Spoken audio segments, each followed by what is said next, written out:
जिंदगी कैसी है पहेली हाय।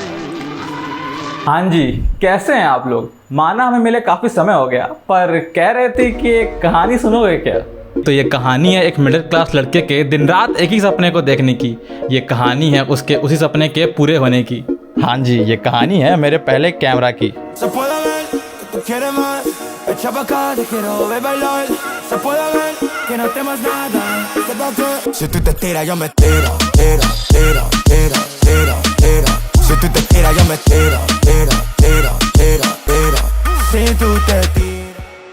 आज से ठीक 4 साल पहले हमने इस फोटोग्राफी फिल्म मेकिंग की जगत में अपने कदम रखे थे। ये वक्त था कोविड का और पूरी दुनिया अपने घरों में सिमट चुकी थी। India has for 2 days now recorded more than 3,000 cases. The आज positivity rate in the रात country 12 बजे has से almost संपूर्ण touched the देश में 3% संपूर्ण mark. लॉकडाउन होने जा रहा है। The World Health Organization says that the positivity rate touches the 5% mark. While the उस समय मेरे पास सिर्फ एक आम सस्ता सा स्मार्टफोन हुआ करता था। उस समय मेरा ये शौक काफ़ी नया था, तो मेरे लिए एक स्मार्टफोन ही अच्छी तस्वीरें निकालने के लिए काफ़ी हुआ करता था। और कहते हैं ना, हर चीज़ की शुरुआत हमेशा लेवल 1 से करनी चाहिए, ताकि जब तक आप लेवल 10 तक पहुँचे तो आप अपने इस 1 से लेकर 10 तक के एक्सपीरियंस के साथ दुनिया से 10 कदम आगे रहो। लेवल सबके निकलेंगे। पर देखते देखते कब ये शौक पैशन में बदल गया, साला पता ही नहीं चला। हम खुद के सेविंग से ट्रिप्स पर जाने लगे। अपने किस्से कहानियों वाले शौक को अलग अलग शहरों में अपने फ़ोन में ही कैद करते चले गए। पर ये चीज़ जितनी सुनने में मज़ेदार लग रही है ना, उतनी थी नहीं। एक पॉइंट आता है लाइफ में जब आपको लगता है कि आपके हाथ में जो हथियार है वो आपके काबिलियत और हुनर को जस्टिफाई नहीं कर पा रहा है। मेरे साथ भी कुछ ऐसा ही हुआ।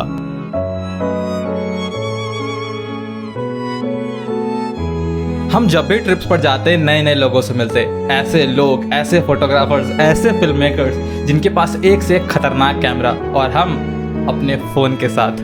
मतलब हम खुद को उस भीड़ का हिस्सा कभी मान ही नहीं पाते थे, काफ़ी छोटा महसूस करते थे। लोग अक्सर मुझसे पूछते, भाई तुम इतना शांत क्यों, जिसका जवाब देने के लिए मेरे पास कोई हिम्मत नहीं होती थी। भीड़ में भी अकेला होना क्या होता है हमको उस समय समझ आता था। जब आप एक मिडिल क्लास फैमिली से बिलोंग करते हो तो आपको ज़रूरतों और इच्छाओं के बीच की दूरी बचपन में ही समझ आ जाती है। हम अपनी इस कैमरा वाली दुविधा को मेरी ज़रूरत है या बस मेरी इच्छा खुद को समझा ही नहीं पा रहे थे। लेकिन फिर आता है हमारी कहानी में पहला ट्विस्ट। 13 जुलाई 2020 मेरे 12th बोर्ड्स के रिजल्ट वाला दिन। 91.2%। ये इतने मार्क्स थे कि हमको अपने हिसाब से कोई सा भी ढंग का कॉलेज मिल जाता। घर की आर्थिक स्थिति को देखते हुए लगा कि अभी हम कैमरा ले नहीं सकते तो क्या हुआ, उससे रिलेटेड सारा जो ज्ञान है वो तो ले ही सकते हैं। तो हम चल दिए कॉलेज और हमने ऐसा कोर्स चुना जिससे मेरे करियर का प्लान बी जिंदा रहे। प्लान ए तो हमेशा से फिल्म मेकिंग ही था, लेकिन हमको अपने कॉलेज के कोर्स के ज्ञान से उतना ही फायदा हो रहा था जितना दिल तो पागल है मूवी में माधुरी दीक्षित को अपने दुपट्टे से।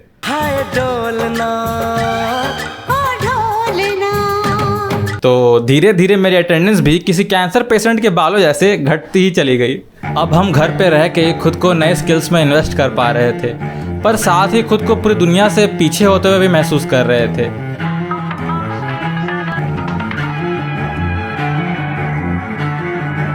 अब एहसास हो गया था कि कैमरा सिर्फ मेरी इच्छा नहीं, अब वो मेरी ज़रूरत है। उस समय सोनी A7C मेरा ड्रीम कैमरा हुआ करता था, जो कि कुछ 1,70,000 के करीब था, और मिडिल क्लास वालों की तो 1 लाख सुनते ही पैरों के नीचे से ज़मीन फिसल जाती है। घर के हालात अभी भी उस काबिल नहीं थे कि हम अपने अरमानों को पूरा कर पाते।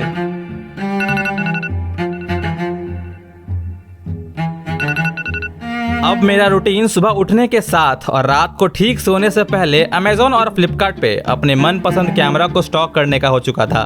फिर एक दिन अंदर से एक आवाज़ आती है, सिन्हा जी ऐसे तो नहीं चलेगा, खुद की दुविधा का समाधान तुम्हें खुद ही निकालना पड़ेगा। और कहते हैं ना, भगवान भी उसी की मदद करता है जो खुद की मदद करता है। तो हमने ठान लिया कि अब खुद ही पैसे सेव करना है और खुद से ही कैमरा लेना है। मेरे पास लैपटॉप तो था ही, तो हमने दूसरों के वीडियो एडिटिंग प्रोजेक्ट लेना शुरू किया।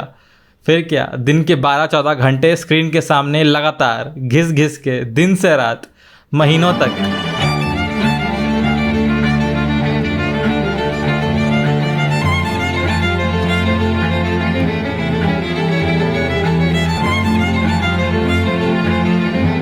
But even after all the efforts it was just not enough. भाई हम कितनी भी कोशिश कर लें, ऐसा लग रहा है कि हम बस चले जा रहे हैं, कहीं पहुंच ही नहीं रहे हैं। मतलब मंजिल का साला कोई अता पता ही नहीं है। मेरी सेविंग्स अभी भी मेरे सपनों को अफोर्ड नहीं कर पा रही थी, आधी भी नहीं। पर भैया अब आता है हमारी कहानी में एक और बड़ा ट्विस्ट। कहते हैं ना, किसी चीज़ को पूरी शिद्दत से चाहो तो पूरी दुनिया उसे तुमसे मिलाने में लग जाती है। तो फिर क्या, मेरी कमाई सारी सेविंग्स और घर वालों के सपोर्ट से आता है वो दिन जिस दिन सिन्हा जी का वो सपना पूरा हो जाता है। हेलो गाइस, आज है 21 क्या मई है ना। हाँ जी नमस्ते। तो सीन ये है कि आज सिन्हा जी का ड्रीम कैमरा का सपना पूरा होने मेरा कैमरा ड्रीम कैमरा नहीं, मेरा कैमरा देख के ले रहा था ना। ठीक है, आर्यन के पास भी M4 था तो हम मोटिवेट हुए कि हमको भी M4 चाहिए। हाँ। तो हाँ, सिन्हा जी का ड्रीम कैमरा लेने जा रहे हैं। अब देखते हैं कैसा होता है। आज का दिन है मंगल, तो होपफुली मंगलमय कार्य होगा।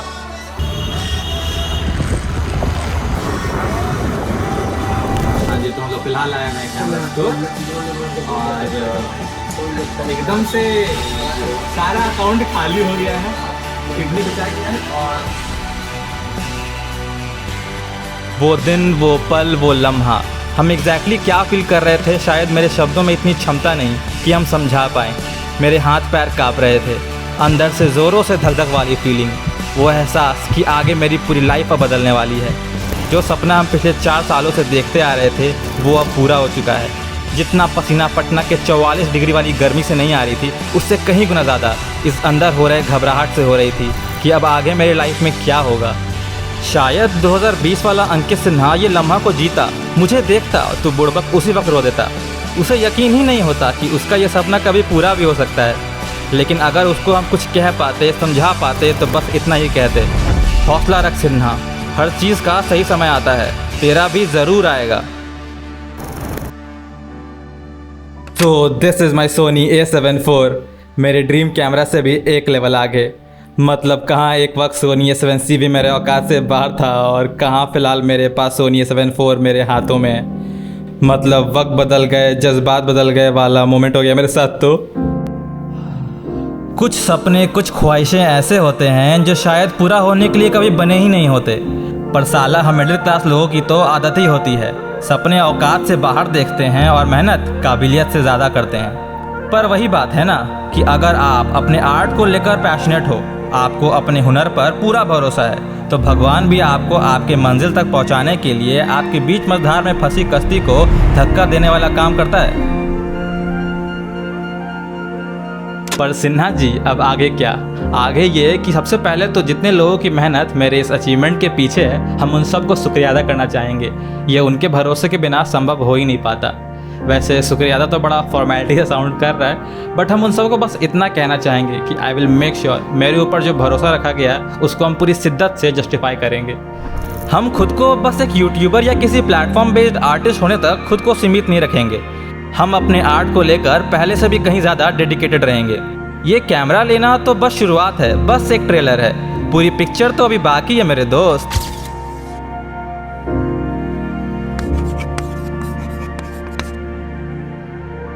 और उम्मीद करते हैं हम अपने किस्से कहानी वाले शौक को लेकर अब कंसिस्टेंट रहेंगे और बाकी आपसे अब अगली कहानी में मुलाकात होगी। पर अंत में हम बस इतना कहना चाहेंगे कि इस सफ़र में निकले तो हम अकेले हैं, पर आशा करते हैं आप सब लोग मेरे साथ चलेंगे। क्यों चलेंगे ना?